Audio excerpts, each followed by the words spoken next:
भारत का गांव हो या शहर, रसोई की खुशबू हर जगह एक जैसी अपनापन बिखेरती है। किसी घर से आती प्याज लहसुन की महक, कहीं सरसों के तेल में तड़का लगते जीरे की खुशबू, तो कहीं तवे पर सिकती रोटियों की आवाज। यही असली जिंदगी है। इन्हीं सब्जियों में एक साधारण सी सब्जी है, बैंगन की सब्जी। साधारण इस मायने में कि इसे लोग कभी गरीबों का खाना कहते हैं, तो कभी राजाओं की थाली में सजती हुई शाही व्यंजन।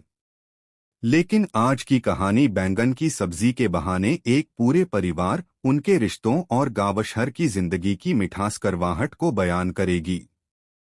पहला अध्याय, रामू की माँ और बैंगन की खुशबू। उत्तर प्रदेश के एक छोटे से गांव कन्हैयापुर में रामू नाम का एक लड़का रहता था। रामू गरीब किसान का बेटा था। उसके पिता खेतों में मजदूरी करते और माँ घर घर जाकर रोटियां बेलती, बर्तन मांजती। घर का खर्चा बहुत तंग हालातों में चलता। गांव के लोग अक्सर कहते, अरे रामू की माँ तो बैंगन की सब्जी ऐसी बनाती है कि शहर वाले होटल वाले भी शर्मा जाएं। रामू की माँ यानी गंगा देवी साधारण औरत थीं, पर उनके हाथ का स्वाद कमाल का था। बैंगन को वो कभी आलू के साथ मिलाकर बनाती, कभी भुर्ता, कभी मसालेदार करी और कभी रायता। उनके लिए बैंगन केवल सब्जी नहीं था, बल्कि उम्मीद और पेट भरने का जरिया था। दूसरा अध्याय, बैंगन से जुड़ी यादें। रामू बचपन से ही माँ के साथ रसोई में बैठकर सब्जी छीलने में मदद करता। उसे बैंगन काटने में बड़ा मजा आता।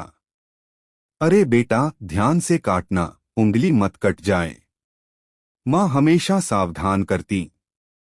रामू हंसकर कहता, माँ, ये बैंगन तो ऐसे लगता है जैसे अंदर छुपा हीरा हो।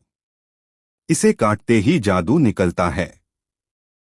माँ मुस्कुराती और सोचती, बेटा भले गरीब है, लेकिन सोच बड़ा रखता है। हर त्योहार पर, चाहे कितना भी तंगी का माहौल हो, गंगादेवी बैंगन की कोई न कोई डिश जरूर बनाती।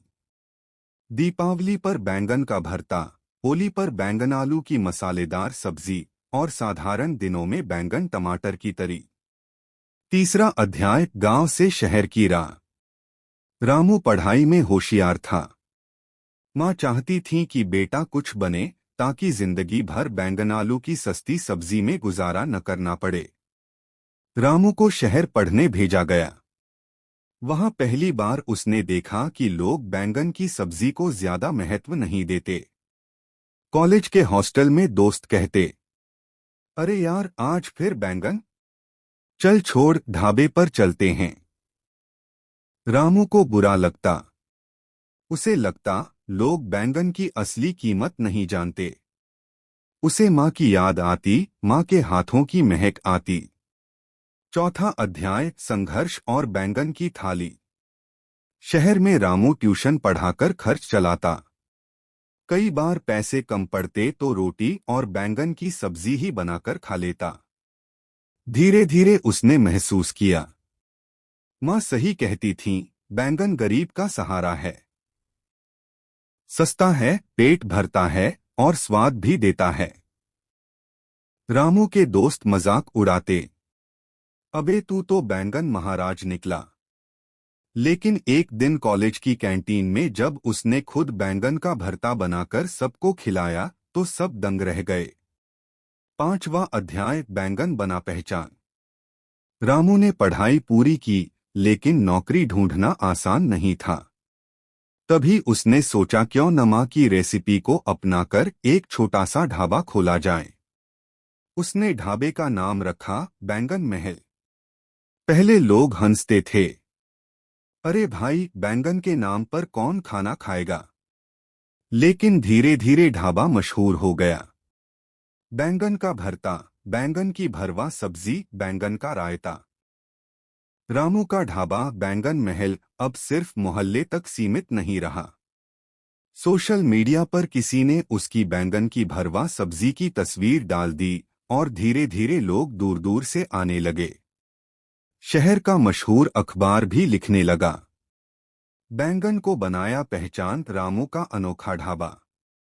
मां गंगा देवी अब ढाबे पर बैठकर ग्राहकों को देखती। उनकी आंखों में चमक होती, जैसे वो हर ग्राहक को अपने बेटे जैसा मानती। दूसरा अध्याय, चुनौतियां और ईर्ष्या। जहां सफलता होती है, वहीं ईर्ष्या भी पैदा होती है। आसपास के होटल वालों ने मिलकर रामू को गिराने की योजना बनाई। वे कहते, अरे ये बैंगन बेचकर मशहूर हो रहा है, चलो इसकी नकल करते हैं। लेकिन चाहे जितना भी कोशिश कर लें, गंगा देवी के हाथों का स्वाद और रामू की मेहनत वाला जादू किसी और के पास नहीं था। फिर भी प्रतियोगिता बढ़ गई। कई बार ढाबे पर ग्राहक कम हो जाते। ऐसे में मां रामू को समझाती, बेटा, बैंगन की असली ताकत धैर्य है। जैसे ये सब्जी धीरे धीरे पकती है, वैसे ही सफलता भी धैर्य से मिलती है। तीसरा अध्याय, बैंगन और दोस्ती। रामू के कॉलेज के पुराने दोस्त अब बड़े बड़े अफसर और बिजनेसमैन बन गए थे। एक दिन वही दोस्त ढाबे पर आए, जिन्होंने कभी बैंगन की सब्जी का मजाक उड़ाया था। वे बोले, रामू, हमें माफ कर दे, तूने बैंगन को नया सम्मान दिया। आज हम अपने बच्चों को भी तेरी ढाबे की सब्जी खिलाने लाए हैं।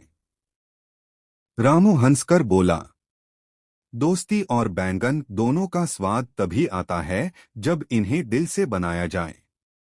चौथा अध्याय, गांव का विकास। ढाबे की कमाई से रामू ने गांव में स्कूल और लाइब्रेरी बनवाई। गांव के बच्चे अब पढ़ने लगे। गंगा देवी रोज कहती, आज बैंगन सिर्फ सब्जी नहीं रहा, ये तो पूरे गांव की रोशनी बन गया। गांव में जब कोई मेहमान आता तो लोग कहते, पहले बैंगन की सब्जी खिलाओ, तभी बातचीत होगी। पांचवा अध्याय, बैंगन का उत्सव। कुछ साल बाद शहर में बैंगन उत्सव मनाया गया। इसमें अलग अलग राज्यों से लोग आए और अपनी अपनी बैंगन की डिशें लेकर प्रतियोगिता में शामिल हुए। रामू और उसकी मां ने बैंगन का शाही भरता बनाकर पहला पुरस्कार जीता। मंच पर जब मां बेटे को सम्मानित किया गया तो पूरा हाल तालियों से गूंज उठा। रामू ने भाषण में कहा, आज अगर मैं कुछ हूं तो अपनी मां और उस साधारण बैंगन की वजह से हूं। याद रखिए, जो चीज हमें छोटी लगती है, वही कभी कभी जिंदगी बदल देती है। छठा अध्याय, नया सफर। अब बैंगन महल सिर्फ ढाबा नहीं रहा। उसकी कई शाखाएं अलग अलग शहरों में खुल गईं।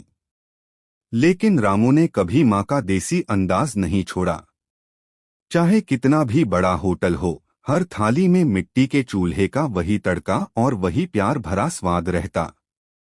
गंगा देवी अक्सर कहती, बेटा, नाम चाहे बड़ा हो जाए, लेकिन स्वाद में वही अपनापन रहना चाहिए।